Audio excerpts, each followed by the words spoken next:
Dans le monde actuel, il semble souvent que seul un petit groupe de personnes dispose de suffisamment d'argent pour vivre librement. Cela soulève une question essentielle. Quelles informations cruciales sur l'argent sont cachées à ceux qui luttent pour subvenir à leurs besoins fondamentaux? Derrière la répartition inéquitable des richesses se cache un trésor d'informations précieuses, enfouies comme de l'or, hors de portée des pauvres. Dans cette vidéo, nous allons explorer 10 vérités sur l'argent que les pauvres ignorent. Bonjour à tous, et bienvenue sur le Titan Cuirassé, une chaîne où vous pouvez apprendre sur l'investissement, les finances personnelles, la gestion de l'argent, la psychologie, et sur beaucoup d'autres sujets d'éducation financière, parce que les écoles ne vont pas le faire à votre place. Si l'un de ces sujets vous intéresse, ou si vous voulez apprendre à mieux gérer votre argent, et à jouir d'une plus grande liberté financière, n'hésitez pas à vous abonner, à me laisser un like, et à activer la cloche des notifications pour être averti chaque fois que je publierai une nouvelle vidéo. Sans plus tarder, plongeons dans le vif du sujet. Numéro 1, la richesse est accessible à tous. Pour beaucoup, la richesse semble accessible uniquement à quelques chanceux. Ils supposent que la richesse ne s'obtient que par l'influence politique, l'héritage d'une entreprise, ou le fait d'être né dans un milieu aisé. Mais cette façon de penser est profondément erronée. Le monde ne manque pas d'argent, il manque de personnes qui comprennent comment l'appréhender correctement. Pour devenir riche, vous devez vous libérer d'un état d'esprit fondé sur les limites et la rareté. Prenez l'exemple de milliardaires comme Oprah Winfrey, Howard Schultz, Larry Ellison, Roman Abramovich, ou Leonardo Del Vecchio. Aucun d'entre eux n'est issu d'une famille riche, mais tous ont connu un succès financier extraordinaire. Qu'est-ce qui les distingue? Leur vision de la manière de générer de la richesse. Numéro 2, gagner 1 million par an n'est pas beaucoup. 1 million de dollars ne va plus aussi loin qu'avant. Autrefois, les gens pensaient que devenir millionnaire garantissait une vie confortable. Mais nous savons aujourd'hui que la valeur de l'argent diminue avec le temps.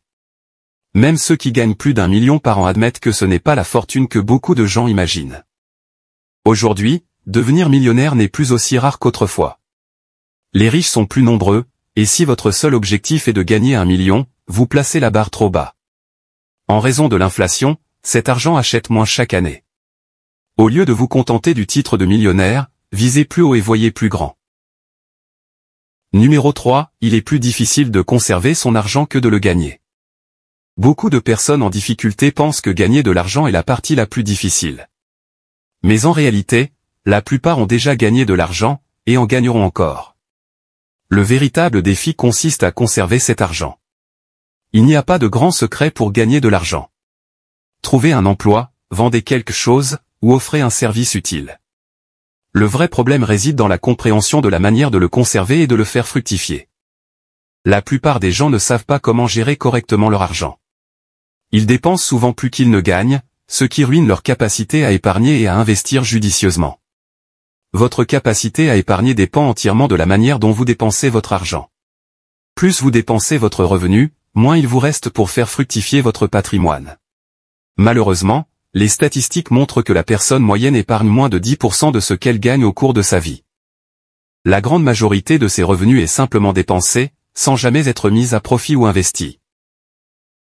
Numéro 4, si vous ne gagnez pas d'argent pendant votre sommeil, il est très improbable que vous atteigniez la véritable richesse. Le temps est un bien commun. Tout le monde dispose des mêmes 24 heures par jour, qu'il peut utiliser comme il l'entend. Alors, comment les personnes riches parviennent-elles à réussir? Elles réalisent qu'elles ne peuvent pas tout faire seules, c'est pourquoi elles confient certaines tâches à d'autres personnes. Qui a dit que pour s'enrichir, il fallait compter uniquement sur son travail personnel? Vous n'avez pas besoin d'être la seule source de revenus.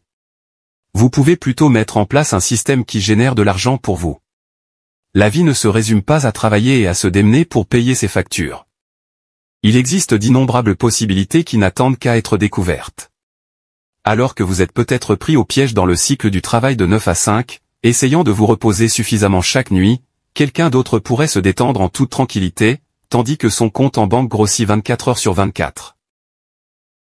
Numéro 5, les idées en elles-mêmes n'ont aucune valeur si elles ne sont pas mises en œuvre.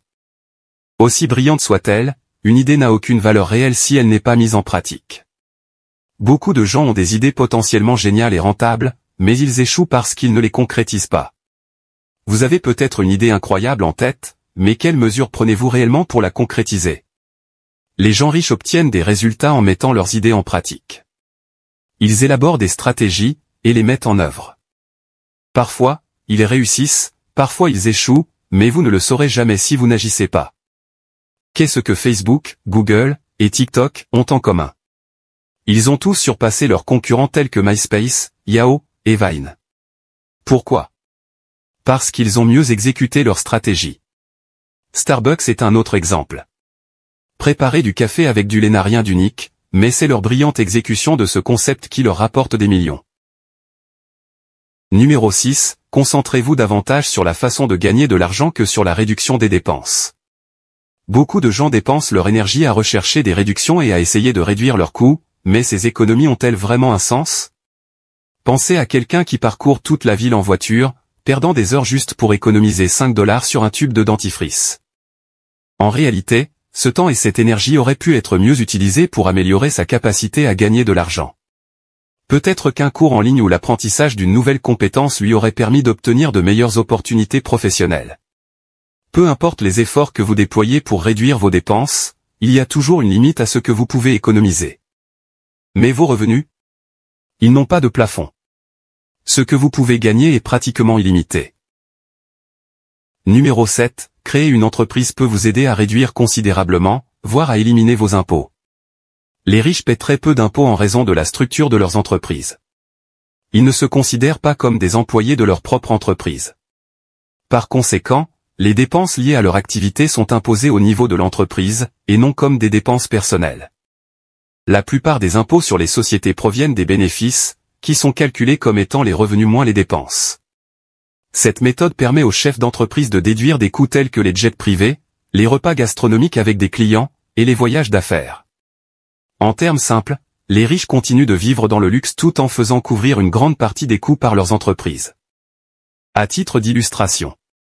Alors que les grandes entreprises peuvent payer entre 0 et 3% d'impôts, l'Américain moyen paie environ 27%, et les Européens près de 50%. Lancer votre propre entreprise peut vous aider à conserver une plus grande partie de vos revenus, et à réduire vos pertes fiscales. Numéro 8. Évitez d'emprunter de l'argent, sauf si cela contribue directement à augmenter vos revenus. Contracter un emprunt de temps en temps n'est pas toujours une mauvaise chose. La vie peut vous réserver des défis inattendus, vous laissant peu de choix. Toutefois, avant de prendre cette décision, posez-vous 2 questions essentielles. Premièrement, où allez-vous obtenir ce prêt? Beaucoup de gens finissent par se tourner vers des prêteurs abusifs qui profitent de leur désespoir financier. Si vous ne lisez pas attentivement le contrat, vous risquez de vous retrouver avec des taux d'intérêt exorbitants que vous n'aviez pas prévus. Deuxièmement, vous devez réfléchir à la raison pour laquelle vous empruntez. Les gens contractent souvent des prêts pour acheter des choses dont ils n'ont pas vraiment besoin. Plutôt que d'emprunter pour des articles non essentiels comme des consoles de jeux vidéo ou une nouvelle garde-robe, envisagez d'utiliser les fonds empruntés pour augmenter vos revenus. Les prêts ont 2 fonctions. Ils permettent soit de vous aider à générer des revenus, soit de financer des dépenses inutiles. Malheureusement, un grand nombre de personnes ignorent cette différence cruciale, et s'enfoncent dans une spirale d'endettement écrasante. En fin de compte, être endetté signifie que vous enrichissez quelqu'un d'autre tout en restant coincé dans une situation financière précaire. Numéro 9. La création de richesse est un processus qui demande de la patience. Ceux qui ont des difficultés financières s'accrochent souvent à l'illusion que l'univers leur apportera soudainement une richesse considérable. Ils aspirent à l'argent facile et au succès rapide, plaçant souvent leurs espoirs dans la loterie pour un gain miraculeux. Mais ce n'est pas ainsi que l'on devient riche. À quand remonte la dernière fois où vous avez entendu parler d'une personne qui a réussi en misant sur des billets de loterie pour bâtir sa fortune? Il y a de fortes chances que vous n'en ayez jamais entendu parler, car les personnes riches comprennent que la véritable richesse s'acquiert grâce à des efforts et à une stratégie. Faire fructifier son argent ne se fait pas du jour au lendemain, c'est un effort à long terme qui demande de la persévérance.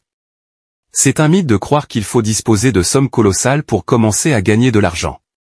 Même avec un capital modeste, vous pouvez lancer une petite entreprise et commencer lentement à réaliser des bénéfices. Vos progrès seront peut-être lents au début, mais ils s'accumuleront avec le temps. La richesse est comme un mur construit brique par brique. Cessez d'espérer que quelqu'un vous la donne, et commencez à poser vos propres fondations. Numéro 10. Votre avenir financier est fortement influencé par les personnes avec lesquelles vous passez du temps. Vous ne pouvez pas espérer apprendre à bâtir votre fortune auprès de personnes qui évitent les sujets financiers, ou qui n'ont aucun rêve de croissance financière. Les personnes riches s'entourent de personnes motivées, qui discutent d'idées intelligentes pour gagner de l'argent, et recherchent activement de nouvelles possibilités. En choisissant délibérément les personnes avec lesquelles vous vous associez, vous vous engagez sur la voie d'une plus grande prospérité. Ce type de relation vous aide à développer des habitudes positives, à améliorer votre état d'esprit, et à rester motivé, ce qui conduit à des changements notables. C'est une erreur de penser que vous allez acquérir des habitudes qui vous permettront de vous enrichir auprès de personnes fauchées et sans ambition. Au contraire, entourez-vous de personnes motivées et optimistes qui vous poussent à penser de manière créative, et à développer votre résilience. Voilà pour la vidéo d'aujourd'hui. J'espère que vous l'avez appréciée et qu'elle vous a apporté quelque chose. Si c'est le cas, n'hésitez pas à vous abonner, à me laisser un like, et à activer la cloche des notifications pour être averti chaque fois que je publierai une nouvelle vidéo, car j'en ai beaucoup d'autres de ce genre à venir prochainement, ainsi que des résumés de livres, et d'autres choses amusantes. Merci d'avoir regardé, et passez une bonne journée.